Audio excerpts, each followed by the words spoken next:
Bienvenue dans cette nouvelle édition du Non-Stop Info. Au sommaire, le 25e sommet de l'Union africaine a démarré ce jeudi à Johannesburg en Afrique du Sud. Cette année, le thème année de l'autonomisation de la femme a été choisi, mais comme souvent, l'actualité risque de prendre le pas sur la dénomination du sommet.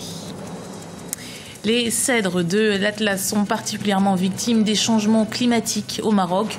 Le gouvernement et les environnementalistes s'emploient à protéger la forêt et ses espèces en voie de disparition. Examen de mi-parcours pour le championnat de football du Gabon. Les phases allées de la compétition se sont terminées cette semaine. Si le bilan sportif est satisfaisant, celui économique est lui plus délicat.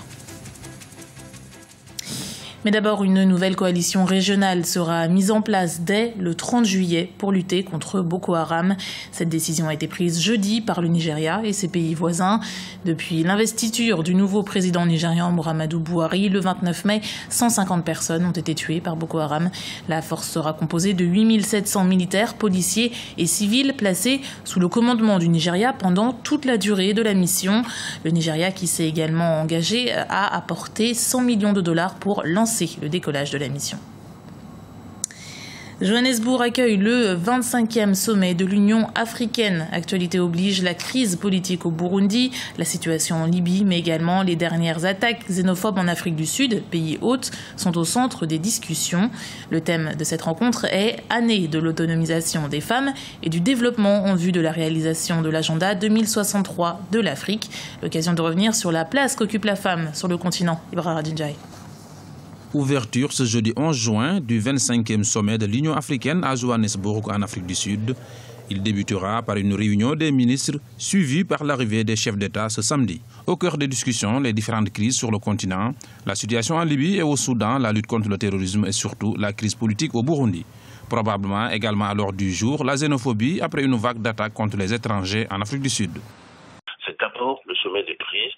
Il est vrai qu'il faut passer par là pour pouvoir créer un environnement économique favorable à l'émergence, mais nous perdons du temps et l'Afrique perd du temps. Maintenant, il y a également une autre question qui, là, est la question de la xénophobie, notamment à la suite des attaques xénophobes qu'il y a eu en Afrique du Sud.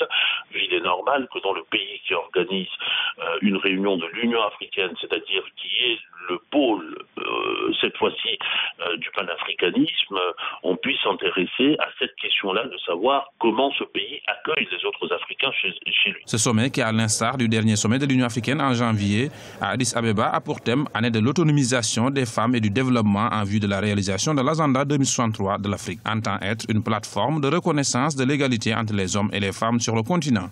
En effet, les femmes constituent plus de la moitié de la population au sein de l'Union africaine et représentent 75% de la main-d'œuvre agricole. Leur rôle dans le tissu économique est non négligeable. Les femmes sur le continent continuent d'être les principales touchées par différentes formes de discrimination et d'inégalité. Ce qui est important pour la FIDH, c'est que ce sommet puisse aussi, dans les discussions qui seront menées sur la question des droits des femmes, aborder aussi le fait que dans les situations de conflit et de crise, les femmes sont souvent les premières victimes de crimes, et en particulier de violences sexuelles. Quant à la question de la crise au Burundi, l'Union africaine, par le biais de la présidente de sa commission, Nkosazana Dlamini-Zuma, s'est opposée à un troisième mandat du président burundais. Elle demande le respect de la Constitution. Obtenir des fonds pour organiser des élections et lancer le programme de désarmement, c'est l'objet de la venue de la présidente centrafricaine Catherine Samba-Panza au 25e sommet de l'Union africaine. La possibilité de reprendre les importations de diamants, interdites depuis mai 2013, a également été étudiée. Une manne financière non négligeable qui pourrait également redonner confiance aux investisseurs étrangers. Au Maroc, le gouvernement et les environnementalistes s'emploient à protéger la forêt et ses espèces végétales menacées de disparition. C'est notamment le cas pour les cèdres indigènes au Maroc, plus connus sous le nom de cèdres de l'Atlas. La déforestation et le changement climatique sont entre autres les causes de la disparition de cette espèce arboricole. Ilette Mirabel Bissou.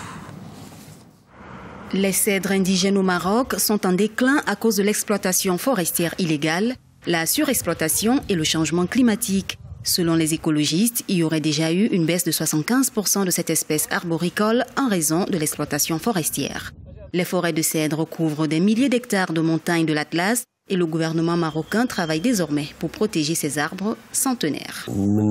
En 2100, il devrait y avoir des changements radicaux à la fois de la température et des précipitations, ce qui nous impose de réorganiser le système environnemental des arbres de cèdre qui aurait complètement changé. Nous devons prendre en compte que les arbres de cèdre ne pouvaient pas être exploités avant l'âge de 200 ans. Et voilà pourquoi tout ce que nous plantons aujourd'hui prend en compte les changements climatiques qui se produiront dans une centaine d'années. Le cèdre de l'Atlas, aussi appelé Cedrus atlantica, est une espèce d'arbre conifère de la famille des pinacées. C'est un arbre d'allure majestueuse pouvant atteindre une hauteur de plus de 50 mètres. Le surpâturage du bétail a également une incidence sur l'écosystème. Selon une estimation, ce sont entre 800 000 et 1 million d'animaux qui sont élevés dans la région de l'Atlas. Notre objectif est de développer la région et préserver l'environnement. Nous souhaitons que ceux qui travaillent dans le secteur du tourisme préservent la propriété de cet endroit. Le diamètre du cèdre peut atteindre les 8 mètres. Sa caractéristique la plus frappante est sa durée de vie pouvant aller jusqu'à 800 ans. C'est pourquoi cette variété d'arbres fait désormais partie de la liste rouge des espèces menacées de l'Union internationale pour la conservation de la nature. Du sport pour terminer ce journal est démarré le 28 mars dernier. La phase allée du championnat national de football professionnel du Gabon est arrivée à son terme. Alors quel bilan peut-on déjà tirer à ce stade de la compétition? Les précisions de Douglas Toutoum, notre correspondant au Gabon.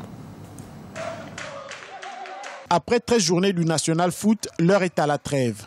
Mercredi 10 juin à Libreville, le bilan des phases allées des championnats de football professionnel de première et deuxième division du Gabon a été présenté au public. Un bilan satisfaisant sur le plan sportif, mais déficitaire sur le plan économique en termes de vente de la billetterie, seule entrée fixe hors subvention étatique et du sponsor officiel. Nous ne sommes pas relativement satisfaits parce que le public n'a pas été celui qu'on attendait. Pour la phase aller sur la D1, nous avoisinons les 24 millions. C'est relativement faible. Et au niveau de la deuxième division, nous avons quasiment moins de 2 millions de francs CFA, ce qui est encore beaucoup plus bas. La phase allée du National Foot s'est jouée sur la base des arriérés de paiement de la subvention étatique de la saison 2013-2014, estimée à plus de 2,5 milliards de francs CFA. 12 milliards de francs, dont 75 millions par club au titre de la subvention 2015, sont nécessaires pour la suite de la compétition. Les clubs nous ont déjà saisis pour expliquer clairement que si d'aventure ils n'entraient pas en possession de la subvention qui est la leur pour le compte de la saison 2014-2015, ils allaient tout naturellement ne pas poursuivre la phase retour de notre championnat national. Au classement général de la phase allée du championnat professionnel de première division, l'AS Manga Sport termine à la première place avec 30 points en 12 matchs joués sur 13 clubs. Cette phase a également enregistré 42 matchs pour 108 buts. José Boussougou de Port-Gentil FC en est le meilleur avec 8 réalisations. La deuxième division a quant à elle vu AC Bongoville terminer à la première place avec 13 points en 6 matchs joués. C'était le journal de la rédaction. Merci de l'avoir suivi. Retrouvez dans un instant une nouvelle édition du Non-Stop Info sur Africa 24.